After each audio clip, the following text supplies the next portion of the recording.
Hello grandma TV స్వాగతం. ఈరోజు నేను చెప్పే రెసిపీ అండి ఉల్లి వెల్లుల్లి లేకుండా కర్రీ రెసిపీ అండి. బంగాళదుంప చోరేతో కర్రీ రెసిపీ చాలా బాగుంటుంది. సింపుల్గా ఈజీగా అయిపోయేదండి. ముందుగా మనం శనగల్ని నానబెట్టుకుని ఉంచుకోవాలి. మార్నింగ్ బ్రేక్ఫాస్ట్కి అయితే రాత్రి నానబెట్టుకోండి, లేదా అప్పటికప్పుడు చేసుకుని ఒక గంట ముందు వేడి నీళ్ళు పోసుకుని నానబెట్టుకోవాలి. అలాగే 3 బంగాళదుంపలు శుభ్రంగా కడిగి వాటిని ముక్కలుగా చేసుకుని కుక్కర్లో ఈ నానబెట్టిన శనగలు ఇది వేసి కొద్దిగా ఉప్పు వేసుకుని కుక్కర్లో ఒక 5-6 విజిల్స్ ఉడకబెట్టుకోవాలి. అలాగే 2 టమాటాలని శుభ్రంగా కడిగి ముక్కలు కట్ చేసుకుని మనం మిక్సీ జార్లో వేసి మిక్సీ పట్టుకోవాలి. 2 పచ్చిమిరపకాయలు, చిన్న అల్లం ముక్క, ఒక 10 జీడిపప్పు పలుకులు, ఒక యాలక్కాయ వేసి అన్నీ మిక్సీ పట్టుకుని రెడీ చేసుకోవాలి. ఈ పేస్ట్ రెడీ చేసుకుని ఉంచుకోవాలి.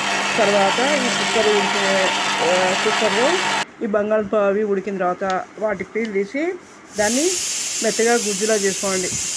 మరీ మెత్తగా కాకుండా కొద్దిగా ముక్కలుగా కానీ మెత్తగా కానీ బాగానే ఉంటుందండి. మీకు ఎలా కావాలంటే అలా చేసుకుని రెడీ చేసుకోవాలి. చేసుకుని బాండీలో వేడెక్కిన తర్వాత దాంట్లో 2 స్పూన్లు ఆయిల్ వేసి 1 స్పూన్ జీలకర్ర, 1 స్పూన్ కారం, అలాగే 1 అర స్పూన్ జీరా పొడి, ధనియా పొడి, అలాగే 1 పావు టీ స్పూన్ పసుపు వేసి మొత్తం వీటిని బాగా వేగనిచ్చి తర్వాత మనం రెడీగా ఉంచుకున్న టమాటా ప్యూరీని కూడా వేసి అడికిపై కలిపి నూనె బాగా తెల్లే వరకు దాన్ని ఉడకనివ్వాలి. పచ్చివాసన పోయే వరకు ఉడకనివ్వాలి.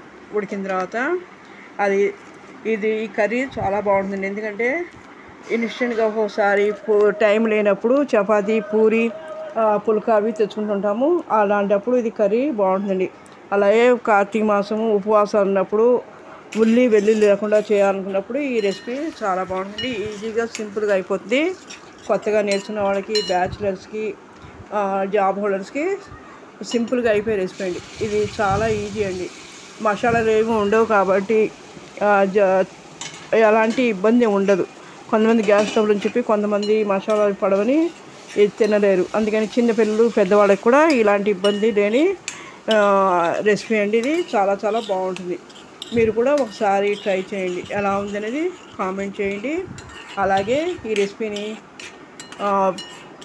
మీ ఫ్రెండ్స్కి, మీ నేబర్స్కి, మీ రిలేటివ్స్ కూడా షేర్ చేయండి. వాళ్ళని కూడా సబ్స్క్రైబ్ చేయమని చెప్పండి. ఇలా ప్యూరీ అంతా వేగిన తర్వాత దాంట్లో మనం రెడీగా ఉంచుకున్న బంగాళదుంప గుజ్జును కూడా వేసుకోవాలి. బాగా అడిగి పై కలుపుకొని అలాగే రెడీగా ఉంచిన శనగలు కూడా, ఉడకబెట్టిన శనగలు కూడా వేసుకుని కొద్దిగా 1 అర స్పూన్ ఉప్పు వేసుకోవాలి. ఎందుకంటే ఆల్రెడీ ముక్కల్లో వేసామంటే ఇంకెక్కువ ఉప్పు అక్కర్లేదండి. 1 అర స్పూన్ వేసుకుని బాగా అడిగి పై కలుపుని కొద్దిగా వాటర్ పోసి దాన్ని బాగా ఉడకనివ్వాలి.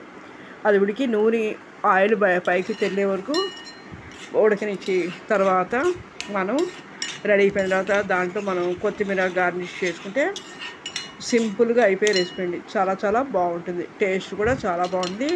ఎలాంటి ఇబ్బంది ఉండదు. పిల్లలు, పెద్దలు కూడా బాగుంటుంది. చిన్నపిల్లలు కూడా తినొచ్చండి. ఎందుకంటే కారం, మసాలా ఉండవు కాబట్టి చిన్నపిల్లలు కూడా తినొచ్చు.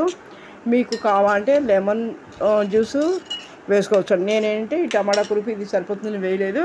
కావాలంటే కనుక మీరు లెమన్ జ్యూస్ కూడా వేసుకోవచ్చు. ఇది టేస్ట్ కర్రీ చాలా చాలా బాగుంటుంది. మీరు కూడా ఒకసారి ట్రై చేయండి. లైక్ చేయండి, షేర్ చేయండి, సబ్స్క్రైబ్ చేయండి. ఇది ఎలా ఉన్నది కామెంట్ చేయండి. మీరు కామెంట్ చేయడం వల్ల మరిన్ని మంచి వీడియోస్ పెట్టడానికి నాకు అవకాశం ఇచ్చిన వాళ్ళు అవుతారు. మీరు చూసారు కదా, ఇవన్నీ ఇలా వేసి రెడీ చేసుకోండి. ఆ రోజు మా వాళ్ళు పూరి తెచ్చుకున్నారు రెడీగా. సరే కర్రీ ఏదైనా అన్నారని నేను అప్పటికప్పుడు చేశానండి.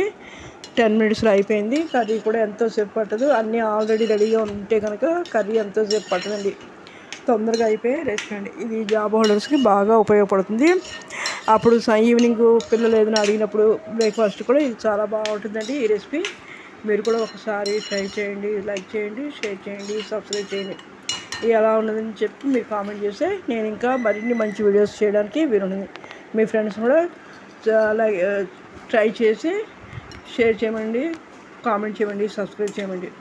మీరు చెప్పే కామెంట్స్ వల్ల నేను ఇంకా మరిన్ని మంచి వీడియోస్ పెట్టడానికి నాకు అవకాశం ఇచ్చిన వాళ్ళు అవుతున్నారు.